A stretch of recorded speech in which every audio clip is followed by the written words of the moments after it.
FUD and a conscious investor. What's the difference? In today's solo show, I'm diving into this stuff.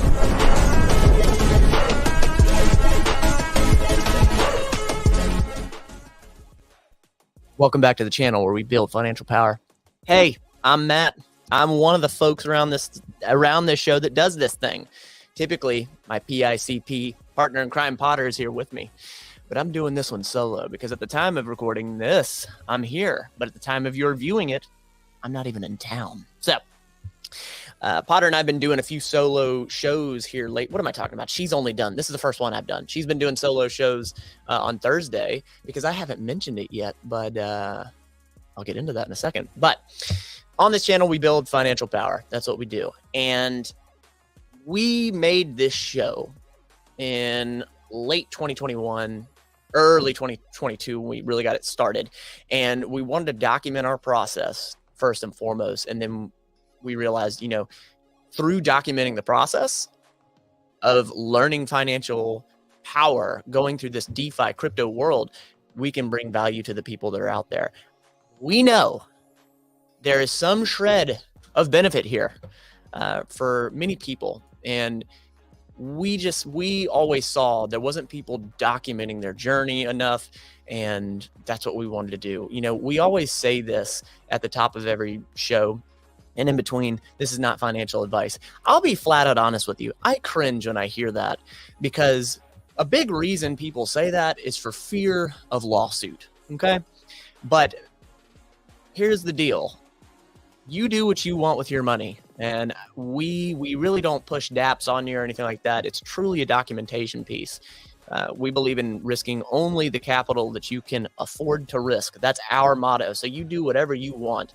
But as of right now, we're not going to be pushing any products on you, any dApps you should get into. But today I wanted to talk about something that's been in my head for quite some time that I haven't really felt I had the space to talk about it. It deserved its own little time, and I was like, what a perfect time to bring it out. So if you are new to the crypto world, you might hear the term, or you might have heard the term FUD. So what is FUD? Fear, uncertainty, and doubt. And I'll be honest with you, I thought that this was only a crypto term.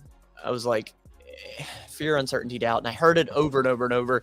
And the word gets hawked around just so easily. I mean, like a pair of underwear, it is just changed out and used way too much, I think. No, change the underwear, but the word is just abused, I think. I think people just sling it around haphazardly. And so while I'm not a fan of the word FUD, I think it gets a really bad rep. And it's just overused as hell. Anyway, the point is fear, uncertainty, doubt. I want to dive into that as well as comparing that to what is a conscious investor? Because I wonder, where is the line? Where is the line? When are you a FUDder and when are you a conscious investor? When is asking questions not just due diligence that you always hear people say? Do your due diligence and do your research and do your homework. And when you ask questions, that is, I think people that ask questions are automatically labeled as FUDders, but they might not be. So I wanted to dive into the topic of what really is the difference. So I did a little Google search, so that definitely will clarify everything because Google is law, right? And so looking up the term, fear, uncertainty, doubt, I knew that, but I wanted to see, is it only crypto? And look at this. Over here, fear, uncertainty, doubt is having propaganda. It's a propaganda tactic used in sales, marketing, public relations, politics, polling, and cults. Well then, I did not realize that it was outside of crypto. And so just looking a little bit deeper into it, what is FUD an insult? And apparently it's vulgar slang for idiot. And then over there in Scotland, I almost did a terrible accent.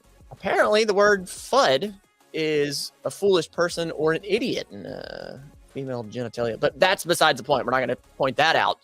And it's just interesting that it's not just crypto that it's in, and I did not realize that.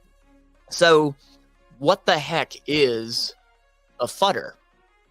I think that there is a subjective term for a lot of people, because I think when you really get down to it, how do you know if that person is a fudder or not? And I started thinking about just the pieces of what may be true about it. And for me, I believe that there's a few things. A fudder definitely is the type of person that perpetuates fear to anyone that's willing to listen. I see it a lot in YouTube comments, and apparently it's in the Telegram chat everywhere in certain crypto communities. I'll be honest, I can't stand Telegram. So I'm never, the Telegram chats, I'm not crazy about them. So I never really see them, but that's where a lot of FUD happens. It's the misery loves company aspect. And if they can feed it and perpetuate it, they will. I've noticed that is one concept that just seems to be always there. And furthermore, this would only make sense if you think about it. A fudder risks more than they can afford to lose. And one of mine and Potter's things is that whatever you put in, you better be willing for it to go away. You better be willing for it to go away. This should not be money that you plan on getting back, plan on getting a profit. It sounds like a negative outlook, but honestly, it's preparing you, I think. So, because where is this fear, uncertainty, doubt coming from if you haven't risked more than you can afford to lose? If you put something in and you're like, all right, it's all good, if it's gone, whatever, you're not going to have much fear. So I would assume that a true fudder would only be, risking capital that they can afford to lose. I could be wrong about that. Maybe it's you get caught up in the semantics, and maybe you get caught up in the drama. Maybe it's that you're not truly a fudder. Maybe you're just diving too much and consuming too much of whatever the community is. I'm speaking, of course, particularly to the Forex Shark, the Drip network, the animal farm world. There's been a lot of delays and all that. So I've seen a lot of FUD there.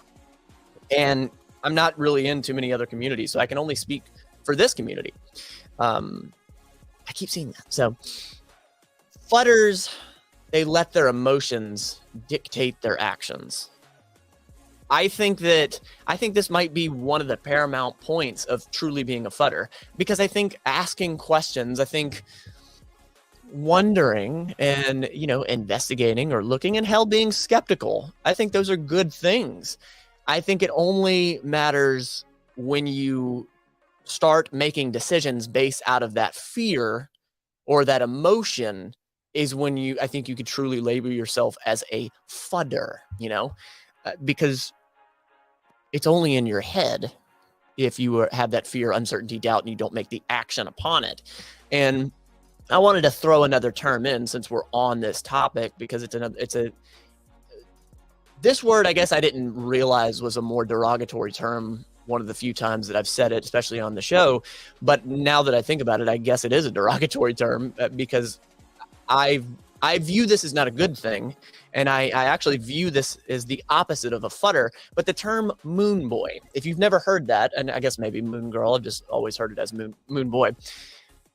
A moon person is somebody that is constantly saying, it's going up, we're going to all get rich. Holy crap, the stars, man, this price is going all the way up. And if you believe in a project or a stock or a whatever, then right on, you do you. That's awesome. For myself,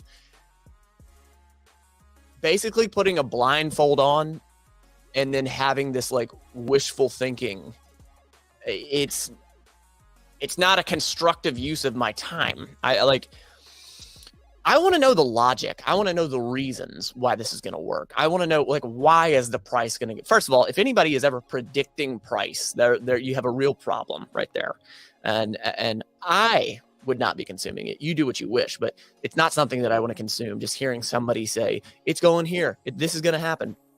That's just my opinion. Okay. So you do what you want. Maybe for you, you need that positivity. Maybe you need to hear the good pieces, especially in the winter times that we're in. So maybe there is that benefit. But for myself, I want to hear the logic. I want to know when we're in the winter. I want to know when things suck, because when things are great and we are to the moon, actually there, they're not going to enjoy it. I know it's real, but if I constantly hear going to the moon, go to the moon, go to the moon, it gets played out. It just gets played out. So that's what a moon boy is. And I feel like a moon boy is ultimately the exact opposite of a fudder. As of right now, that's what I believe.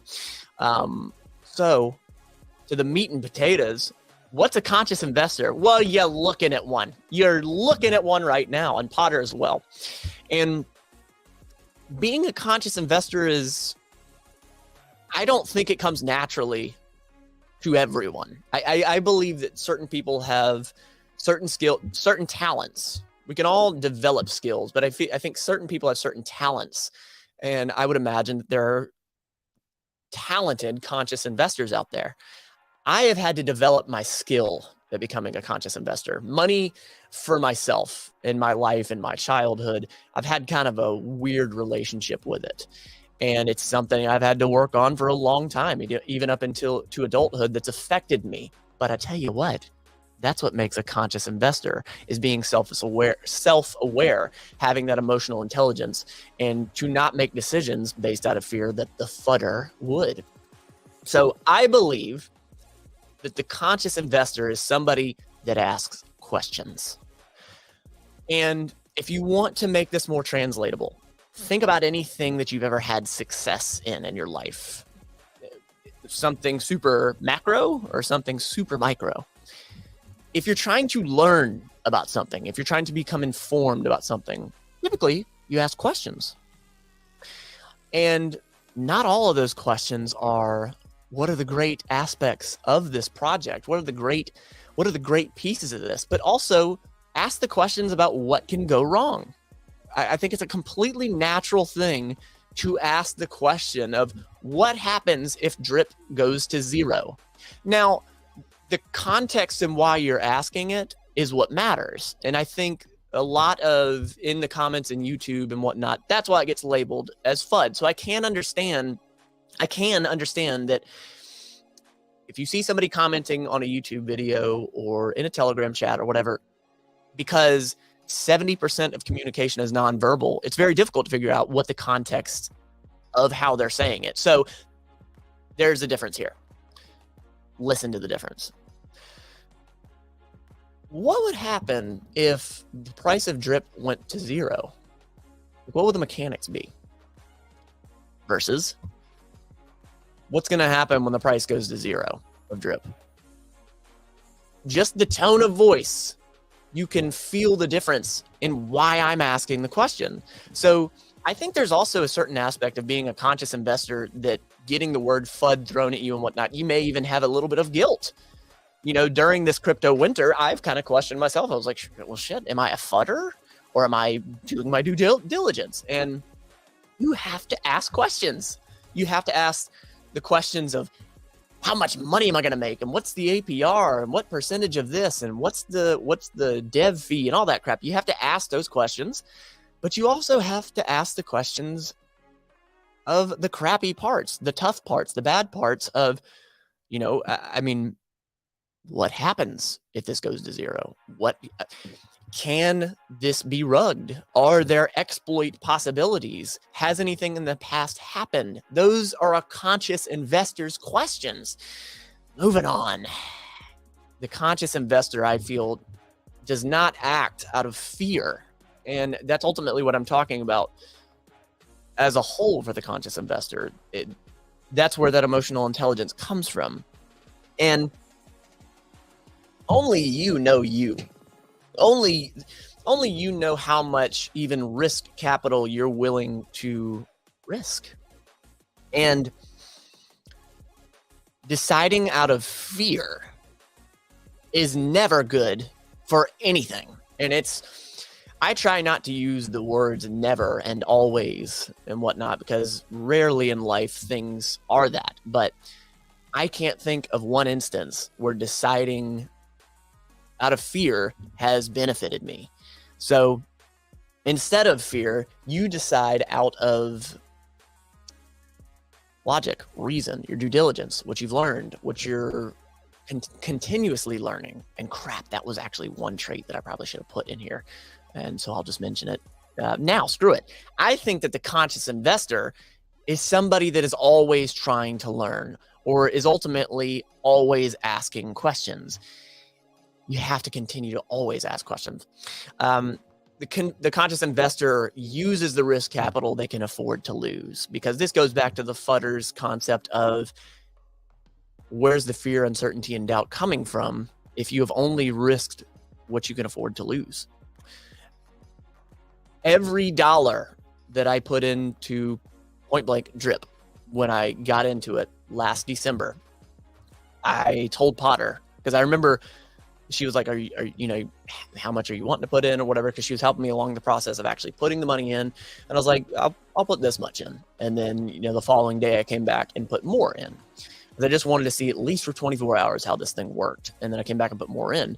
And she was like, you sure you want to put that much in? And I was like, yeah, I do.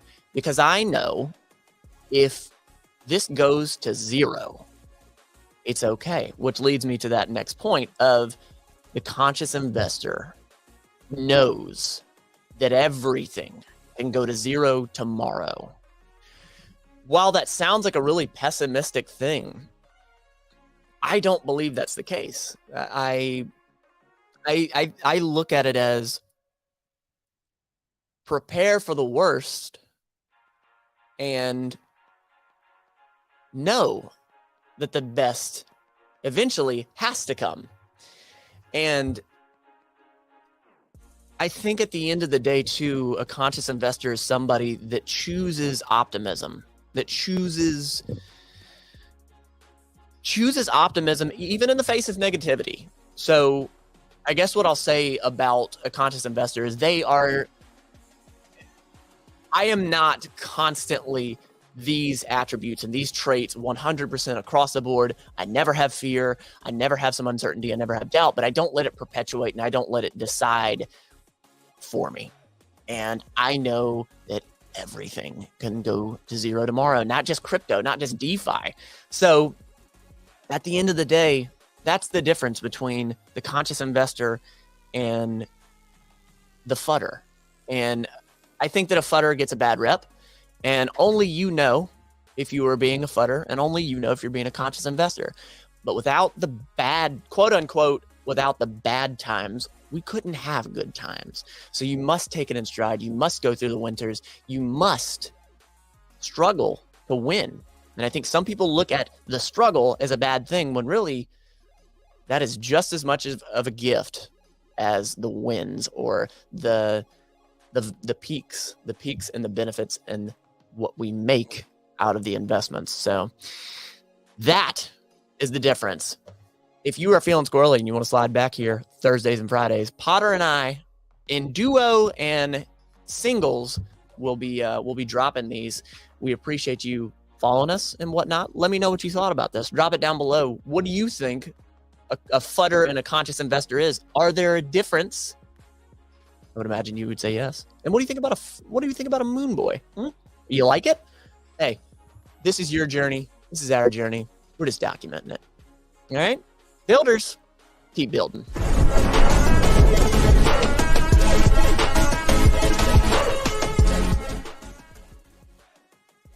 That was a lot of Matt voice, wasn't it? Potter, missed you on this one.